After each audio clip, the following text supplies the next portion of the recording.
Hace poco en una sesión privada les conté que estaba abriendo algunas sesiones privadas de terapia y no sé si estará presente, me parece que no, porque era de España, no voy a obviamente revelar su nombre, es parte de nuestra comunidad y con ella estábamos en sesión privada y básicamente su historia de forma resumida era la de una mamá narcisista. Ella con el tiempo se fue dando cuenta. Ella era una niña que se portaba muy bien, se catalogaba ella misma como la niña buena, muy estudiosa, muy quizás esquemática, y habían cosas que no le calzaban de su madre, y a medida que fue creciendo hubo un momento en donde ella se colocó más rebelde incluso, tratando de en el fondo rebelarse, valga la redundancia, ante esta mamá que a veces era injusta, era castigadora, era muy egoica, todo giraba en torno a ella, no la dejaba expresarse.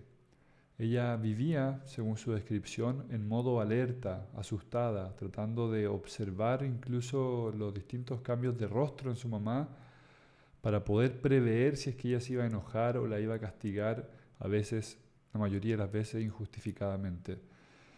Entonces ella creció en esta alerta constante, episodios de violencia también con su madre sobre todo, y un papá que también era muy complaciente, no sabía colocarle límites a la mamá, y también vivía este padre, este hombre, como hay un dicho en inglés que es como caminando sobre cáscaras de huevos, o sea, con mucho cuidado de no hacer enojar a la mujer, a la mamá.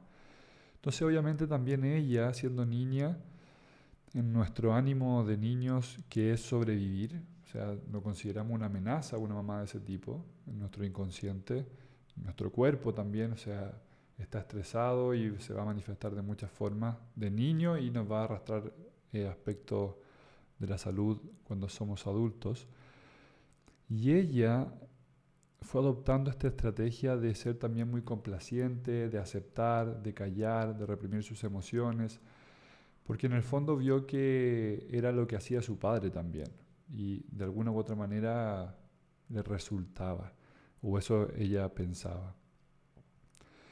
Entonces, ¿qué ocurre? Que estamos en terapia y a mí me gusta a veces comenzar por el conflicto más actual que ella tiene.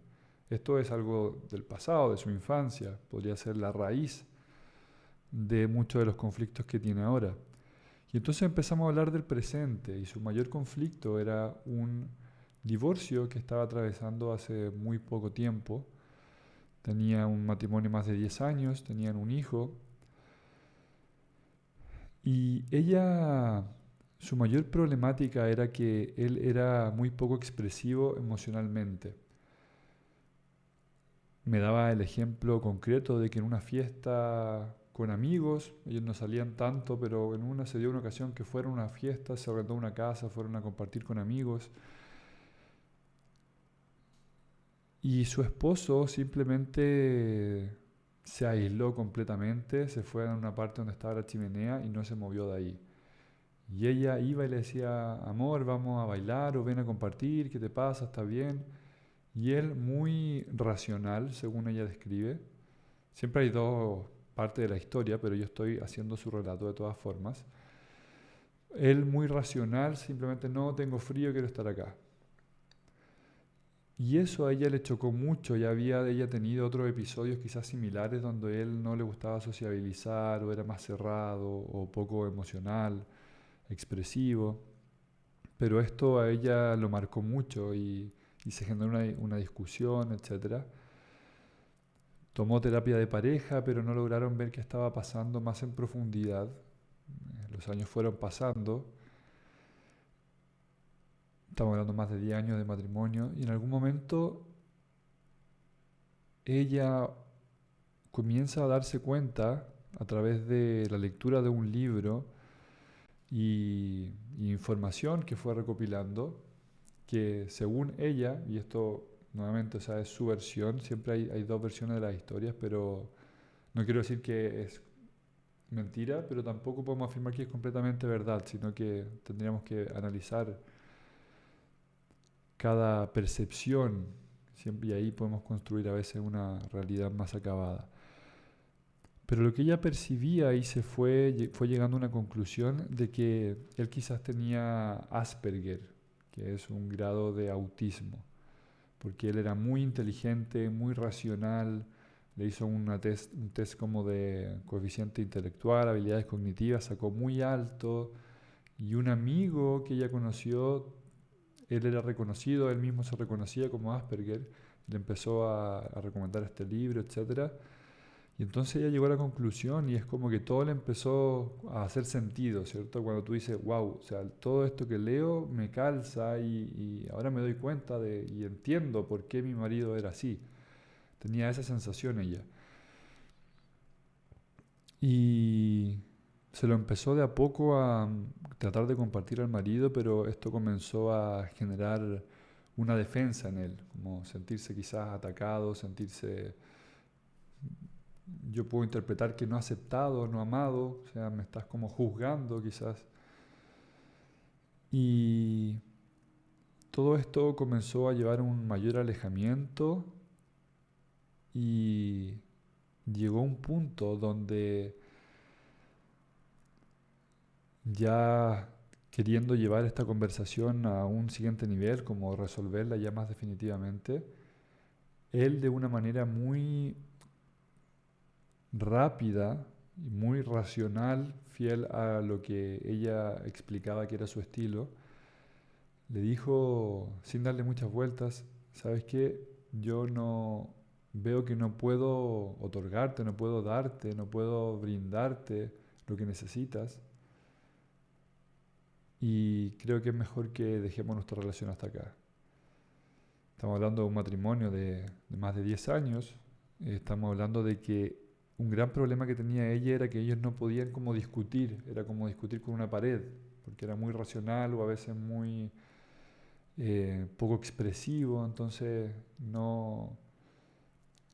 ellas no tenían este tipo de resolución de conflicto. Entonces, imagínense que ella cuando me contaba eso, le dolía, eso era lo que a ella más le dolía de las relaciones, no poder como encontrar este aspecto emocional que a veces en las mujeres sobre todo también es más importante aún. A veces es necesario discutir, no siempre, pero a veces es necesario discutir, a veces es necesario llorar, reír, toda la gama de emociones. Y eso él, eh, no sabemos por qué, pero ella lo caracterizaba como que no era capaz de vivir en ese sentido las emociones. Entonces cuando se produce este tipo de quiebre tan rápido, tan racional también, a ella también le dolió muchísimo, muchísimo, ¿no? Le costó mucho procesarlo. Ella en algún momento pensó que iban a poder discutirlo, quizás pelear, quizás llegar después a un acuerdo o algo, pero fue todo muy, muy cortante y muy doloroso. A partir de allí, entonces, fue que empezamos a indagar esta historia de su infancia para entender, porque en mi mente la terapia, un gran hito es poder comprender desde nuestra mente los acontecimientos. ¿Por qué habré vivido esto? ¿Por qué debemos saber que ninguna pareja que venga a nuestra vida es casualidad? Y esto cae para la pareja que me traiciona, la pareja que me trata mal, que no me valora, la pareja que no es emocional, la pareja que es extremadamente emocional, la pareja que se enoja por todo, la pareja que es extremadamente complaciente conmigo. Todo ese tipo de parejas y la que yo tenga no es casualidad. Está totalmente ligada a lo que es mi historia y si voy más allá está completamente ligada a lo que yo necesito aprender en ese momento de mi vida. Nuestra pareja, y esto es un gran cliché que se oye mucho, pero no deja de ser verdad, mi pareja va a ser siempre el mayor maestro que tengo en mi vida, porque nos va a mostrar las luces y también las sombras. Y en ese sentido empezamos a indagar y eso es lo bello de la terapia, de poder entrar a un lugar sin saber. O sea, entré en ese momento como siempre ciego, sin entender por qué ella había atraído a un hombre de este tipo. Y en ese sentido debemos entender también que van a haber aspectos positivos como también, entre comillas, negativos. O sea, una gran pregunta que podemos hacernos es, ¿qué era lo positivo? Y fue una pregunta que yo le hice, que esta relación te brindaba, para no centrarnos solo en esto que era lo negativo. Y me empezó a enumerar que él era extremadamente atento, la apoyaba en sus ideas de quiero aprender esto en este curso, quiero esto otro, era un buen proveedor, era cariñoso en su forma de serlo, era preocupado, o sea, tenía muchos aspectos positivos que ella reconocía sin problemas. Pero era esto otro que ella no le, con el paso del tiempo no le cerraba y sentía que mm, necesitaba otro tipo de amor. Y aquí está la maestría de empezar a observar, a autoobservarnos y a entender que muchas veces aquello que al final de la relación a ella empezó a ser el motivo por el cual ella ya no soportaba esta relación, que era esta falta de emociones. O sea, fíjate lo que ella decía, prefiero que me pelee, que me discuta, que me llore, que me ría, que se enoje, que haya este intercambio, esta conexión, ¿cierto? Eh, pero lo contrario, que era lo que él le brindaba, era lo que ella necesitó los primeros años, y por algo estuvo tantos años en esa relación, que era una estabilidad extrema emocionalmente hablando. O sea, él era tan estable emocionalmente, tan estoico, tan racional, que era un roble al lado de ella, emocionalmente hablando. ¿Y por qué será que ella atrajo un hombre de ese tipo a su vida? Y bueno, es observar la infancia que ella tuvo, una infancia de hiper alerta, de un estrés constante, de un monitoreo constante, de mi mamá es impredecible, en cualquier momento se va a volver loca, por así decirlo, me va a gritar injustificadamente, va quizás a llorar, va quizás a hacer esto, otro, me va a culpar, me va a manipular. Entonces, imagínense ese estrés que ella inconscientemente busca a un hombre precisamente que es todo lo contrario a su madre, o sea, carente de cualquier tipo de emoción. Y lo bello de poder hacer este tipo de indagaciones es que, o sea, yo cuando doy con esta interpretación, yo no puedo saber si es verdad o no. Yo me tomo con mucho respeto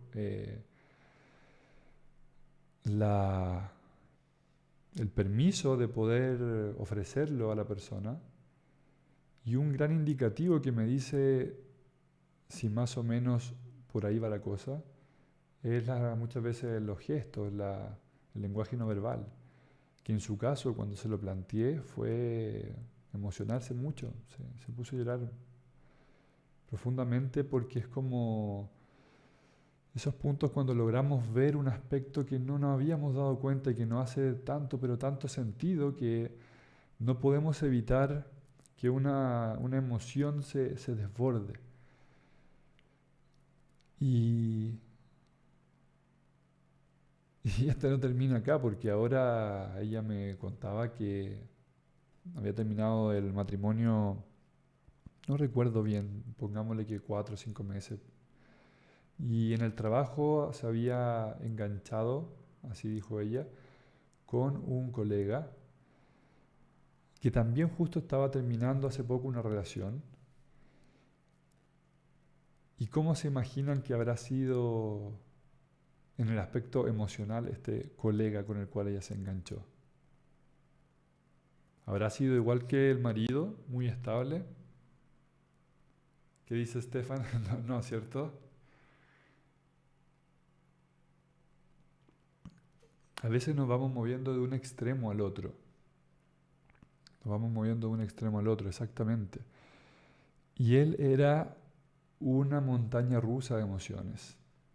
Por el momento que estaba pasando, eh, y porque también estaba sanando en un proceso de sanación también, donde ella me contaba que él estaba en este aspecto que todos hacemos en algún momento, que es de proyectar, o sea, interpretaba las acciones de ella, por ponerte un ejemplo, es que no me contestaste el mensaje, es que no hiciste esto, pero al menos en su beneficio tenía la capacidad después de darse cuenta que no era responsabilidad de ella estar contestando los mensajes o la proyección que él haya hecho, que le había despertado una herida propia, y era capaz en el momento de lucidez, decir, ¿sabes qué? Disculpa, me activé, mi propia herida, por ejemplo, de abandono, lo que sea, que eso es un gran paso que todos debemos ir incorporando.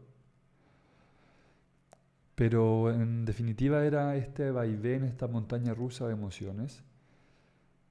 Y ella me preguntaba, no sé qué hacer, Mario, no sé si tengo que entrar en esta relación porque estamos recién saliendo los dos de una relación. eh, y era válido porque él es inestable, no sé si me va a hacer bien o me va a hacer mal. Y es una gran pregunta eh, que ocurre mucho cuando hemos a veces vivido una relación un poco dolorosa, que quedamos con este miedo de entrar a una nueva relación.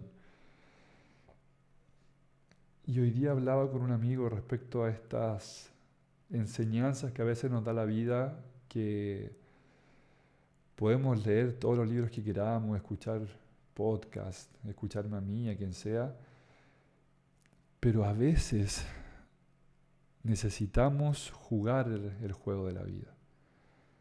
Lamentablemente, o sea, yo le podría decir a ella, quédate en la banca, no lo juegues, y trata de sanar sin entrar en ese dolor, en ese sufrimiento, en esa montaña rusa de emociones, pero lamentablemente, o más bien no lamentablemente, la verdad que afortunadamente así es la vida, de tan bella que nos lleva a estos momentos de dolor, a estos momentos también después de alegría, de agradecimiento, eso en definitiva es lo bello de la vida. Entonces, yo no le di una respuesta específica, pero Pero sí le explicaba esto, que en el fondo esa es la vida, es vivirla. Y, y ella me decía, estoy enamorada de él. Y bueno, si estás enamorada de él, o sea, ¿cómo te voy a decir que no juegues ese juego, que no entres a esa experiencia? Y te va a doler y van a haber conflictos, pero probablemente es lo que necesitas en este momento para incorporar algo nuevo. O sea, con tu marido vamos a cerrar ese ciclo, ex marido, desde el agradecimiento, desde el amor, desde valorar lo positivo. Y eso te va a permitir integrar todo lo que tú necesitabas vivir en ese periodo con él, sin renegar, sin tener culpa a ti misma, sin tener eh, rabia contra él. Eso es un cierre de ciclo, desde el amor, desde el agradecimiento, porque eso era lo que ella necesitaba vivir. Y cuando avanzamos, viene esta otra relación que se presenta no por casualidad, porque es la manera que tiene el universo, que tiene Dios de obrar, de enviarnos justo lo que necesita en el momento indicado. Y ustedes sabrán, y a veces me da un poco de... ¿cuál es la palabra? Me siento a veces un poco quizás como que minimizo lo que estoy viviendo yo, porque a veces lo considero muy material, si lo comparo con muchas otras vivencias que son quizás mucho más trágicas. Pero algunos de ustedes saben que me cerraron mi cuenta de Instagram, que bueno, tenía muchísimos seguidores y ese era el gran sostén económico de mi familia. Y a pesar que está todo bien, tenemos salud, tenemos cierta tranquilidad económica, me golpea muy fuerte, eh, me da mucha rabia, me da angustia, seré capaz de lograrlo nuevamente, seré capaz de proveer, de proteger a mi familia, me siento a veces este diálogo interno negativo con uno mismo, pero tenemos que considerar que todo tipo de conflicto, todo tipo de prueba que la vida nos envíe, que Dios nos envíe, siempre tiene una razón de ser. Y es impresionante cómo el tener eso en mente, a pesar de que transites, te lo digo yo, estoy transitando un montón de emociones, como te digo, de rabia, de angustia, de incertidumbre, que no las vas a poder obviar y de hecho te invito a no obviarlas, sentirlas, procesarlas, acompañarte. No las vas a poder obviar, pero cuando tienes ese diálogo con Dios, con lo divino, con el universo, de saber que esto está pasando por algo y de aceptarlo, de no querer renegar o estar peleado con el suceso, sino que aceptar que está ocurriendo por algo y que esta experiencia, cuando la mires hacia atrás, va a hacer todo el sentido del mundo.